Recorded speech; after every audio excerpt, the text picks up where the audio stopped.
Fala pessoal, tudo tranquilo? Lucas Nied aqui de novo, gente. E hoje vamos falar um pouco sobre um lance, uma relação da partida de ontem da seleção brasileira que deixou muita gente falando, muita gente encantada, muita gente impressionada, que foi a tabela, né, a combinação entre Neymar e Paquetá ali por dentro, principalmente um lance específico onde eles tocam um pro outro ali de calcanhar, numa sequência muito bonita, né? Isso foi algo, essas tabelas foram algo relativamente recorrente durante o jogo, eles tabelando ali por dentro, muito próximos um do outro, né, achando um ao outro e todo esse tipo de coisa, abrindo espaços entre si. E isso encantou muita gente, isso foi algo que deixou muita gente impressionada de verdade, o pessoal gostou bastante de ver, inclusive eu. E eu queria aproveitar a oportunidade para falar sobre duas coisas.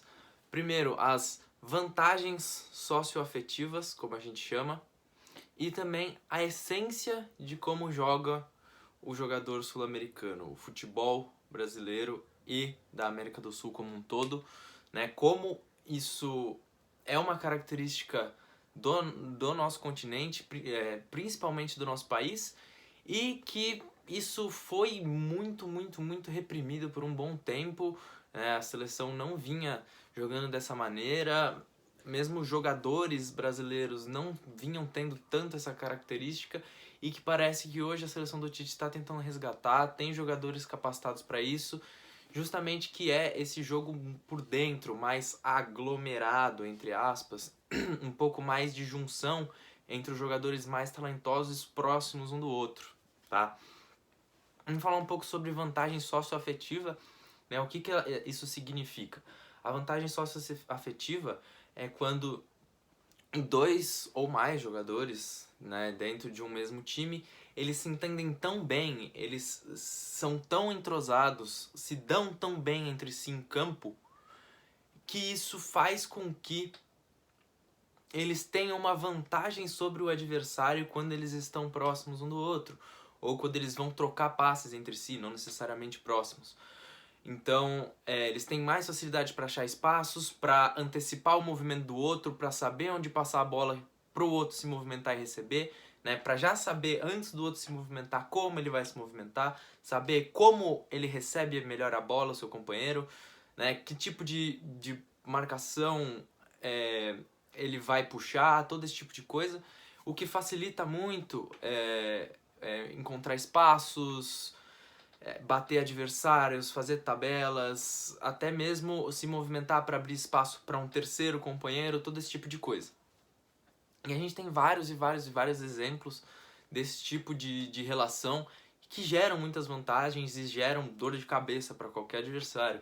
A gente tem, por exemplo, aí, muita gente cita aí Xavi e Iniesta como um exemplo desse tipo de vantagem socioafetiva, e é um exemplo enorme, mas naquele Barcelona não dá pra você destacar só eles como dupla. Na verdade, a vantagem socioafetiva, ela englobava boa parte do time, principalmente ali junto com o Busquets, também com o Messi, né, que era um quarteto ali que se entendia muito bem o tempo inteiro, né? O Messi com o Daniel Alves também, muito forte o entendimento entre eles, tanto que o Daniel Alves, por um bom tempo, foi o jogador que mais deu assistências pro Messi na carreira.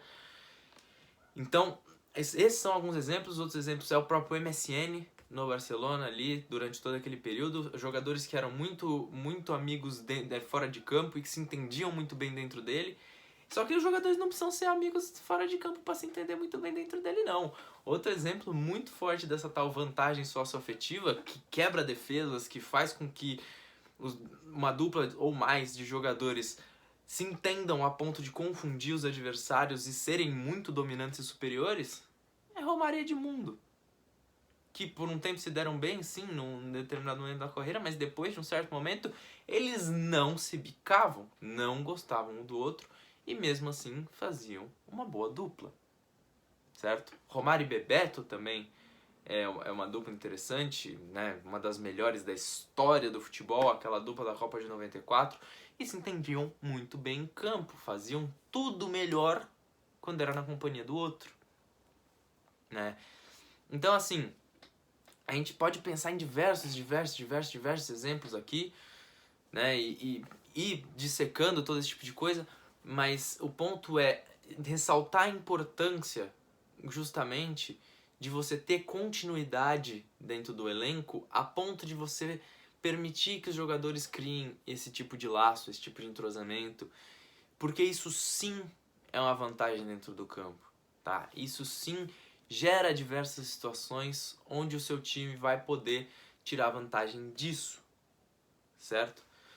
E aí, junto com isso, né, a gente vê aí o Neymar combinando muito bem com o Paquetá ali, né, vê ele se entendendo muito bem, até outros jogadores também chegando para acompanhar, mas a relação deles dois como dupla mais destacável, tá?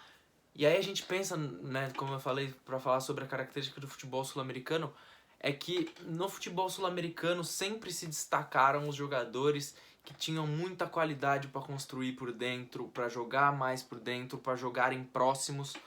E isso foi uma coisa que muito se perdeu, eu falei disso em alguns outros vídeos também, porque é uma coisa que fica repetitiva às vezes, mas que é necessário. Que muitas vezes, para que essa característica entre na jogada, muitas vezes se quebra uma linha geométrica do esquema tático que infelizmente a gente foi com o tempo aprendendo a respeitar mais do que devia, né, essa forma geométrica.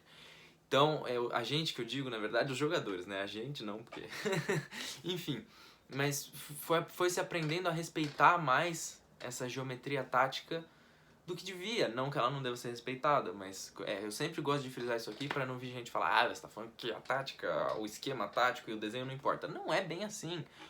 Mas o ponto é que justamente essa quebra, essa junção, essa aglomeração de talento num determinado setor do campo foi o que fez o futebol sul-americano e é o que mais funciona para nós, para os nossos jogadores.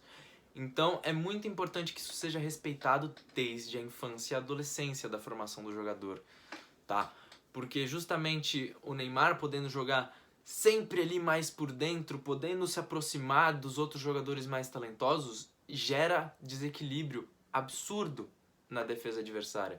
Gera momentos de muita quebra de defesa do adversário, de marcadores ficando para trás, todo esse tipo de coisa. E a gente tem exemplo disso desde sempre, né? Não é à toa que, por exemplo, Neymar, Messi e Suárez se entenderam muito bem nessa característica, porque eles trocavam muito de posição, eles ficavam muito próximos um do outro, um assumia a posição do outro que na verdade estava perto também e uma das posições ficava vaga, todo esse tipo de coisa acontecia. E o trio funcionava muito bem.